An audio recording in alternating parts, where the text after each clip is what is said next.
Was her first time flying with a baby, and she never expected to meet a billionaire who absolutely adored kids. Not only did he play music for the baby, but he even offered to help make formula. When he found out she was a single mom, he suddenly came up with a wild idea. After the flight, Mike told her he wanted her to be his contract wife. He was tired of the marriage his parents set up for him and had no interest in marrying someone he didn't love. Daisy was also worried about how to explain the baby's arrival to her dad, just as she was hesitating.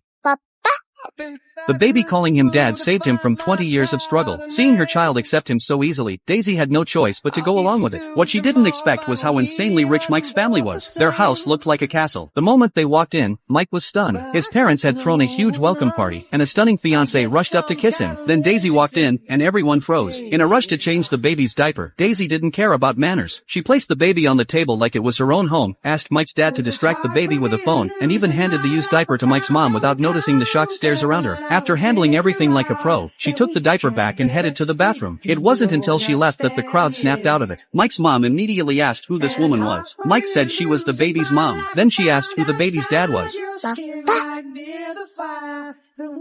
The baby answered for him. Mike's mom was so furious she nearly fainted. In a high society family like theirs, someone with no manners like Daisy was totally unacceptable as a daughter-in-law. But Mike's dad had already fallen in love with his unexpected grandson. Meanwhile, in the bathroom, Daisy noticed the sink was made of gold and started wondering if she had agreed to all this way too quickly. But at this point, there was no turning back. They had no choice but to keep up the act. That night, the baby suddenly got a fever, and the two rookie parents freaked out. The noise brought Grandma downstairs. She quickly told Mike to call the family doctor, stripped off the baby's heavy clothes, and rushed to cool him down with water. Daisy thought it was some old-school superstition at first, but surprisingly, it worked. Mike told her that even though Grandma seemed strict, she was actually very kind deep down. Soon, both grandparents had accepted the baby, but Mike's mom still stayed cold and distant. That's when everyone realized they didn't even know the baby's name. The next morning, Daisy woke up to find her son missing. She kicked Mike out of bed, yelling that Celine was gone. Mike was totally confused. Who's Celine? Turns out, that was the baby's name. Daisy rushed downstairs to find him.